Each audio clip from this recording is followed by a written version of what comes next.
What's up, y'all? It's Trent B, one half of the reality TV couple with me and my wife Tori, where we react to reality TV shows, mainly dating shows, from trashy all the way to classy. And tonight we're doing Love Is Blind UK season 3, episode 7. This one is titled No One Is Butthurt. And it's funny, the whole episode I was watching trying to figure out when that was going to drop, and they waited that to the very end. It was super funny, right? But we kind of started with Joe and Freaky Fran. They kind of recapped the meeting with Fran's family, and she said they really liked him. It's like, did they really like him, or did you want them to really like him? Because from what I've seen, they didn't seem like they was too. They didn't seem like they was too crazy about him, right? But truth be told, Joe, you don't need their blessings, man. For real, for real. Like, you didn't get their blessings to get engaged. You don't need their blessings to get married, especially if they're gonna act weird like that, right? Super weird. It is interesting though. Like, does she live with them? And does, because if that's the case, then it might be a little bit more detailed than that, right? Maybe some more effort needs to be put in. When they were talking, I feel like she could have did more to take up for him, because essentially they gave him nothing to his face, told him to get up so we could talk about you behind your back. And from what I can remember, it don't seem like she did enough to take up for him. And I get it, like, it's your parents and stuff like that, and you want to hear what they got to say, but I feel like she could have wrote for him a little harder, just a little harder. And then, kind of along those same lines, at the end, right, when Chev came in with the red dress, again, coming for revenge, is just like Drake looking for revenge all summer 16. It's like she was looking for revenge, right? I could tell she put on a little freakum dress, and she only wanted to fuck up Fran and Joe's relationship. That's all she wanted to do. I feel like she had a little conversation, had a little confessional, and just got the fuck up out of there. But I thought it was kind of funny. She came in with the girl that was crying when she left. Finally got her name, y'all. Y'all should be proud of me. Her name was Zelania. Crying sister with the curly wig. Zelania, that's her name. She wasn't crying tonight. Happy to get her girl back. You see how that is? She didn't die. She didn't go away. She's right there. Did she get matched though? QTNA, right? QTNA. But it's like, Fran, why do you feel embarrassed? What do you feel embarrassed about? It's almost like she knows Chevanique is some pressure, and she's worried about Joe being enticed, shall I say, by the pressure that Chev is. But you ain't got nothing to worry about, baby girl. I think Joe's into you. Chev does look good. She look good in the red dress again. That's the type of dress you put on to go get your man back. Like, he having in his mind to break up with you. He see you in that dress, and he forget his own fucking name.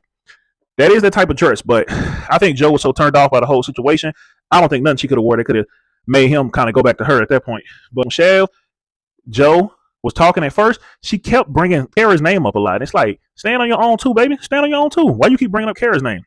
So, of course, he had to bring Kara over there, trying to make sure she was involved. So then at the end, you see Joe, he pretty much wiped his hands of Kara because he's done with her. She's been kicking up a lot of shit, right? But points were made by both people, but I'm more sided with Fran. Because she came in thinking she was going to fuck shit up, and she tried to play the victim, right? You did want his man. You begged for his man. You pleaded for his man. You prayed for this man. You wanted him then, and you want him now. So don't cut the shit. Don't try to act big and bad now. You wanted that man badly, dearly. If Fran was to drop him today, you would pick him right up. So cut the shit, right? And then we got the boring couple, Sophie and Taylor. We seen Taylor's home. It has to be somewhere in Ireland, right? Because she's definitely like one of them blonde Irish people that the guys like on Love Island, right? Love Island UK. Cute home, very small, very swanky home. Beautiful, very good lighting. She's probably an influencer of some sort, right? But all in all, they're definitely the boring couple. They were cute at the bar. I thought it was funny with Taylor when he was talking to the boys having a chat. That was almost there. That's Bazuk, mad, sublime. When he told his boys, he was like, "Have you seen her?" That's how guys want to feel about their wife, man. He was pointing like, "Hey, man, chatting shit, right?" We love to see it, man. That was so funny to me when he was talking shit. Super funny. Yeah, everybody knows she pressure. Sophie specifically, right? Everybody knows she pressure, and they good, they rocking good. So we love to see it. Can't even be mad at him for that, man. Only props on that one. And AJ and Kara is being a bitch. Who was surprised, right? I'm not surprised. The viewers are not surprised. My commenters are not surprised. The only person that's surprised is AJ. Hopefully, after this episode, he's no longer surprised either. Shouldn't nothing she do surprise you at this point, my boy. It was explaining the night over, and it was like, it was bad, and she was picking fights before they got drunk. Like, why go to the bar and get her more drunk? Ultimately, it ended up being the best thing for them because that exposed herself a little bit more, and it made her hopefully do some self-reflection, because a drunken mind speaks sober thoughts. That's very Very common phrase, right? And it means a lot because the whole thing she's mad about is about AJ parents not wanting to come on camera. Why is that your big thing? Like you said, AJ should be more mad about it than you. And I understand, they seem like they might be Middle Eastern or something, and they might be more private. And what's wrong with that? Why would that become an argument that almost ended your relationship?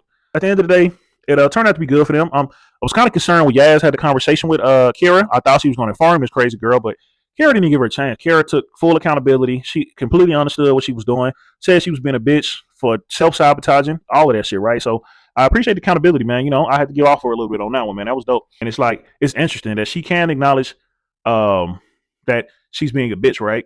Not even an episode later, right? And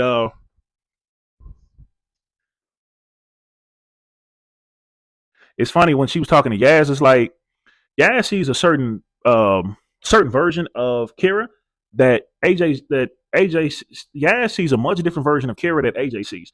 The version that AJ sees is not anything Kara's gonna ever see. Of course, you're gonna see the best version of her because she's not asking you to pay her bills. She's not asking you to pick up the tab when y'all go out to eat. She's not asking you to open the door for her. She's not asking you to drive her nowhere. She won't ask you to die for her. Very different version that AJ is gonna get. I don't understand why that's so hard for her to understand.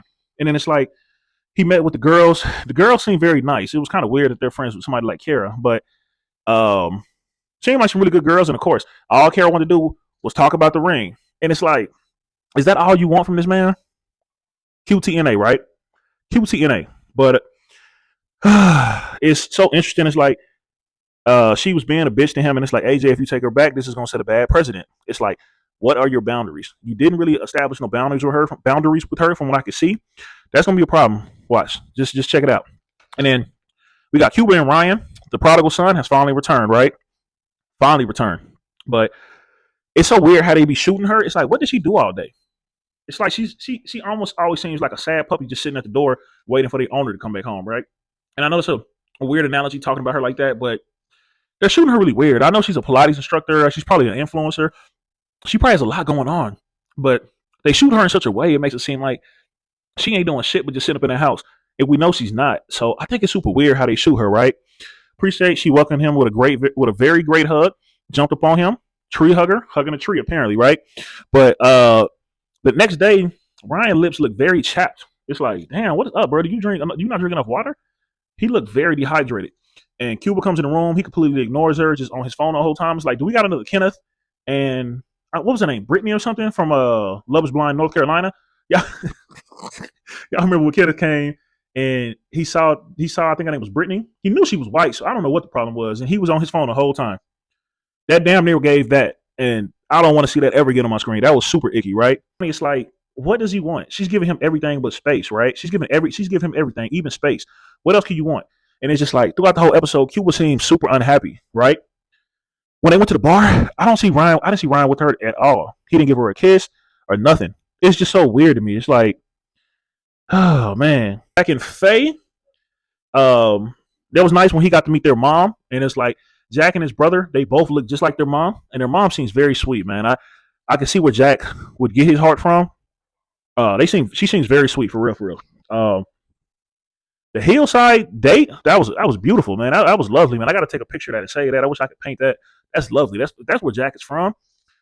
Big ups, bro. Big ups for real. That was beautiful. Speaking of beautiful, the birthday spread for Faye was lovely as well. Super thought out. Wasn't too much, but probably exactly what Faye was looking for, right? Super lovely.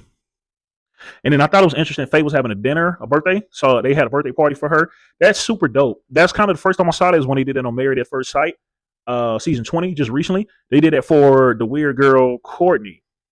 I thought that was dope. They gives people a reason to come together, right? And I think Faye was probably 28 then, so she must have been turning 29. That was super dope, right? Faye came in. Jack was doing a lot, but Faye and the girls was doing much more. And y'all know what I'm talking about. They was out there for sure. Funny, I like the fact her family came in and surprised Jack. And it's like he welcomed the mama, like, what the hell are you doing here? And gave her a big hug to the mama. Super strange, right? Super weird. Maybe that's some white people shit, right? White people, y'all let me know down below if y'all greet other people's parents like that. That was kind of weird for me. But I will say I can see where she gets her looks from. It's definitely from her dad. Her dad is a handsome dude. Very handsome bloke, right? Jack talking very highly of Faye. But you also lying too, my boy. You talking about Faye is funny? Where? Faye don't seem funny at all. She seems like she has a good sense of humor, like she could laugh, but where's the funny at? You just like her because she got big tits, man. Stop lying. Stop lying to us. Little confessional. He's like, "Was not the love?" Very famous last words. Famous last words. But then I do find it funny that the mom started asking the hard hitting questions, and Faye couldn't really answer it. You could tell she's in some kind of like brain fog with how he's been love bombing her, because it's like, what is he gonna do if y'all go to London? He does so many things, and I find more often than not, those people that do so many things end up doing nothing at all. They do so many things, they end up doing no things, and that seemed like that might be Jack. So when she asked, "What is he gonna do?" Faye hadn't even really thought about it, but truth be told, her dad was talking to Jack. I do like their connection. They seem like they was really good. I know he's gonna get the blessing as long as he don't fuck it up. It seems like the dad and them, they seem like they come from money. He was talking about boats and shit. It's like he's probably good. And Faye's probably good. So it's probably not even an issue what Jack does. Just don't be a fuck up. And Jack seems like he's gonna fuck that up. I know what I'm talking about at the end of the episode. Super strange ending, right? What the fuck is Jack doing? Like, where's Waldo? Where's Jack? Right? It's important to kind of end with Jordan and Yaz because that was where the most underlying and insidious drama was coming from. It's interesting seeing Jordan's family. I think his mom is white. If she's white, she has a lot of color to her, but I figured he was mixed. Rick Fox is mixed. So there you go. But I didn't know he was from Birmingham. Like, where is Birmingham at? Is it really that nice? He seems like he just cannot let that shit go. And it's like, I think Jordan is, man, he's something else, man. He is a fuck boy and a coward, man. I just really hate the way he made Yaz look this episode, man. That was bad. This is episode 7, right? Not episode 8. But just in episode 7, that's the shit he did was cowardly, man. To introduce her to your family, knowing you're not all the way in is wild to me. I think it's super wild. And it's like he just wanted his family to know that he's not a fuckboy and let them know that he's trying to find somebody. But it's like you're not right now, not at the point of that filming. You probably gonna pull up to the reunion. You probably gonna pull up to the reunion with somebody, but that was just so crazy to me, man. His family seems lovely. He had 2 beautiful sisters, beautiful mom, beautiful dad. Dad was funny. He had some funny faces. I'm gonna show some of them in his video. Introducing her to your family, that helps you out. But how does that help Yaz out? Like, you want to show them that you're serious, and you could tell they was relieved to let him know he's not just running the streets of Birmingham, setting the streets afire, setting the streets ablaze in Birmingham. But how does that help Yaz? Yaz is really trying to find something. How does that help her out? Because to answer my question, it is not going to help her out, right? Their blessing, he looked disappointed, and he had a sour look on his face the rest of the episode. It's like, bro, they not going to end it for you, bro. Don't be a coward, and you end it. Like, they not going to do your dirty work for you, bro. Yaz was talking to her girl, and they was talking about the L word. It's like the L word is not coming. But Yaz, a word for you, baby girl. Leave. That's the L word you need to be worried about, baby girl. Leave. Like, stop being delusional. And I'm glad Cuba had that heart to heart with her. Let her know to get the fuck up out of there. Because, girl, guard your heart. Please guard your heart, man. That nigga is playing. And you can see when he was at the bar, y'all gonna see. And that wants to get married, y'all tell me. QTNA, right? I think it's funny how he's acting on here. And it's like, are all the dudes in London trash? It's like, the only dude that's pretty solid right now is Taylor and Joe. I give Joe his credit. Taylor and Joe are the only solid dudes. One is tall and good looking. The other was the opposite, right? So y'all are not providing a good showing for the bros right now, man. All y'all is fucking around, man. Girls seem like they stepping, and the guys are just fucking around. Damn, they fucking around. I swear. So, all in all, man, y'all tell me what y'all think of this episode, man. Tell me who y'all favorite couple is, who y'all least favorite couple is. Tell me what y'all think about some of the people here individually. And, y'all hit me down in the comments below. And then like, comment, share, and subscribe. Specifically on the YouTube, man. It's Trent and Tori, TNT, the reality couple on YouTube. Subscribe to that here so y'all can get all our updated videos, all our latest videos. And once again, Trent and Tori, the reality TV couple on YouTube. And like, share, and subscribe. And I'll holler at y'all tomorrow.